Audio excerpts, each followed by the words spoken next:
was at the end of chapter 7.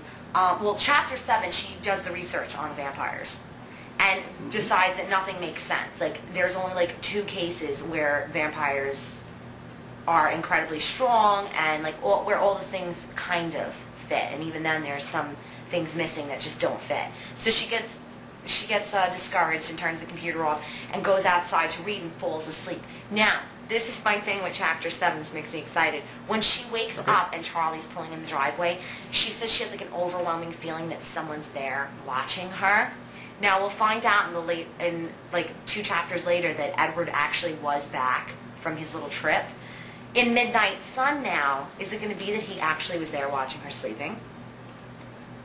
I don't know, because I haven't read it yet. And don't tell us, because he hasn't read it either, right? You haven't read Midnight Sun?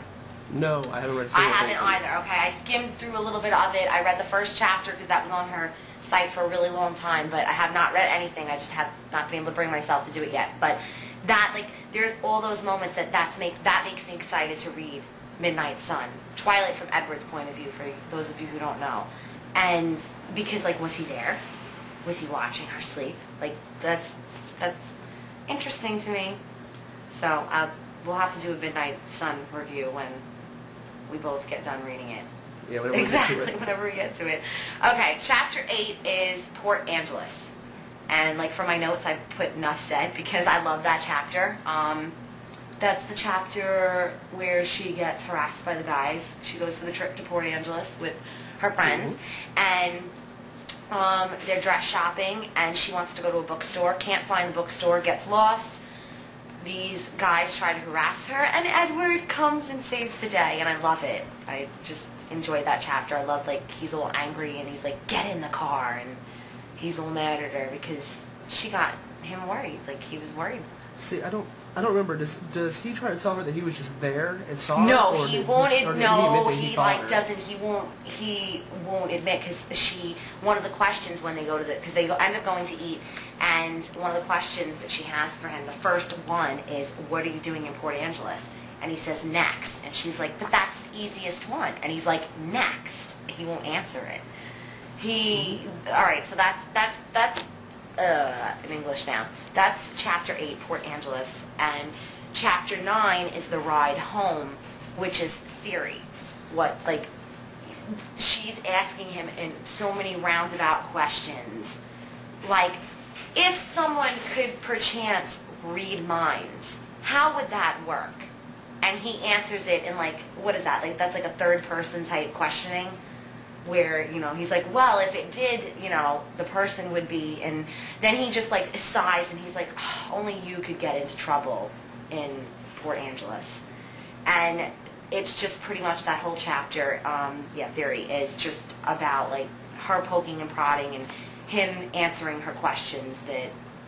Yeah, and I love this part for the people that have read the full series. They're in the car, they're talking, and Bella says, I ran into an old family friend, Jacob Black, I continued. His dad and Charlie have been friends since I was a baby. He still looked confused. This is the part that I liked. His dad is one of the... Quloutte. Okay. His dad is one of the Quloutte elders. I watched him carefully. His confused expression froze into place. I love that. For those that have read the series, you know why. Yes, absolutely. Love that. That was definitely great. And then she tells him that Jacob talked to him about. Yeah, and then she's all nervous because she's like, you know, oh no, but and then she has to admit, which I think is even cuter if you like flip the page, like she has to admit that she like got it out of him, and Edward's like, well, how did you do that? And she's like, I flirted and it actually worked better than I thought it would, with disbelief in her voice or something like that. It says and. It's just that I thought that was cute, and he goes, you know, I forget what he says. He goes, Edward says, and you accuse me of dazzling people? He's like, poor Jacob Black. And I like their little banter together. I think that's cute. And I just noticed, in this scene, if you watch the Twilight trailer, 17, the scene where he says, how old are you? 17. It's in this chapter, people, yep. But this is still in the car, though, right? in the car. So in the movie, they moved into the woods. Interesting, yes. I know, I'm dying. I want to get the script because I'm dying to see what's been changed and what's been kept. And But one thing that's so weird is after after it's confirmed that he is a vampire, she's not scared. Well, no, that's what I was going to get to. That's one of my notes on this chapter theory is that, he pretty much admits what he is, that he is a vampire. And, she says, well, like, is it true? And he's like, does it matter? And she's like, no, I decided it doesn't. And he's like, what? How can you say that? How could you possibly? And she's like, I decided it doesn't matter what you are. And Bella's very much the type of person, like you learn from this point on, like, she makes up her mind, that is it. Her mind is made up, and that's the way she's going to go, and there's no looking back. She's very much, the decision's the hard part for her. Once she makes it, that's it. Like, and she just is like, nope, it doesn't matter, and like, it really doesn't matter. She's just like, nope, I don't care if you drink blood. Nope, I don't care if you're going to live forever. All these important things. Nope, I don't care.